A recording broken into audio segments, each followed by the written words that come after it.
When the White House announced that Donald Trump would address the nation on the war with Iran, many expected a major policy announcement. But the president's less than 20-minute speech offered little that was new. Instead, Trump largely repeated arguments he has been making for weeks about the war, its objectives, and what comes next. Here are the key takeaways from the address. President Donald Trump again argued that the war against Iran is both necessary and close to victory. He told Americans that the United States is very close to finishing the job, repeating claims that the Iranian military has already been severely weakened.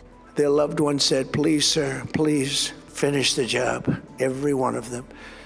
And we are going to finish the job, and we're going to finish it very fast. We're getting very close. I want to thank our allies in the Middle East, Israel, Saudi Arabia, Qatar, the UAE, Kuwait, and Bahrain. They've been great, and we will not let them get hurt or fail in any way, shape, or form. Many Americans have been concerned to see the recent rise in gasoline prices here at home. This short-term increase has been entirely the result of the Iranian regime launching deranged terror attacks against commercial oil tankers in neighboring countries that have nothing to do with the conflict. But the president did not provide clear details about how the conflict would end or what a final deal with Iran might look like. Despite expectations of either an escalation or a possible ceasefire, Trump did not outline any new policy direction. A central theme of the speech was Trump's effort to explain the conflict to an American audience increasingly wary of foreign wars. He argued that Iran posed a threat because it could eventually acquire nuclear weapons. This is yet more proof that Iran can never be trusted with nuclear weapons. They will use them, and they will use them quickly. It would lead to decades of extortion, economic pain, and instability worse than we can ever imagine. However, Trump himself has previously claimed that U.S. strikes in 2025 had already destroyed Iran's nuclear program, and American intelligence assessments have suggested Tehran was not actively building a nuclear bomb. Iran has repeatedly denied seeking nuclear weapons. In the speech, Trump framed the war as part of a long confrontation between Washington and Tehran. He cited events such as the 1983 Beirut barracks bombing, which killed 241 U.S. service members, and other attacks involving militant groups hostile to the United States. This fanatical regime has been chanting death to America, death to Israel for 47 years. Their proxies were behind the murder of 241 Americans in the Marine barracks bombing in Beirut, the slaughter of hundreds of our service members with roadside bombs.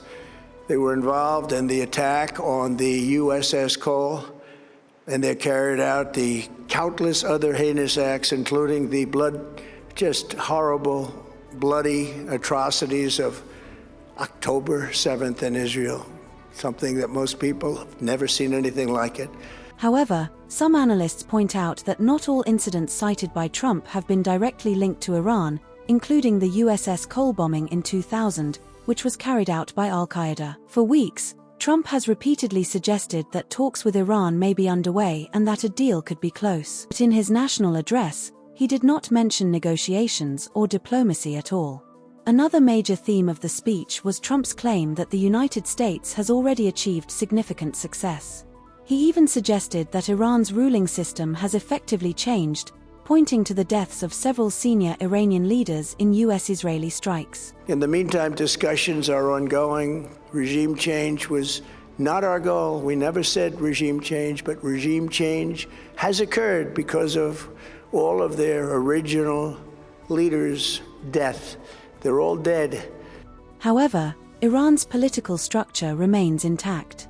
After the death of Supreme Leader Ali Khamenei, power transitioned within the existing leadership system, and the Islamic Revolutionary Guard Corps, IRGC, continues to lead Iran's military response. Trump acknowledged that the war has contributed to higher petrol prices in the United States, with gasoline now averaging around $4 per gallon. The increase comes as Iran has restricted traffic through the Strait of Hormuz, one of the world's most important energy shipping routes. Trump argued that countries dependent on Gulf oil should take the lead in securing the waterway. But the United States and Israel initiated the conflict, which has disrupted global energy markets. Perhaps the most controversial part of the speech came when Trump renewed his threat to target Iran's electricity grid. He warned that if there is no agreement with Tehran, the United States could strike all of Iran's power plants simultaneously.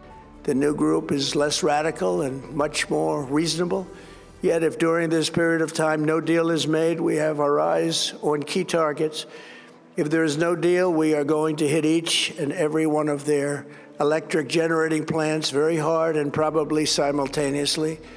We have not hit their oil, even though that's the easiest target of all, because it would not give them even a small chance of survival or rebuilding. But we could hit it, and it would be gone, and there's not a thing they could do about it. They have no anti-aircraft equipment. Their radar is 100% annihilated. We are unstoppable as a military force.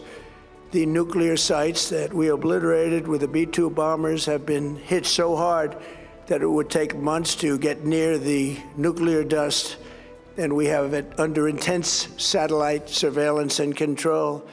If we see them make a move, even a move for it, we'll hit them with missiles very hard again. Attacks on civilian infrastructure, including electricity systems, are prohibited under international humanitarian law. Iran has warned that any such attack would trigger retaliation against energy infrastructure across the region. Trump's speech appears to have reinforced existing messaging rather than changing the course of the war. And as fighting continues across the Middle East, the key questions remains about how the war ends and whether diplomacy will return.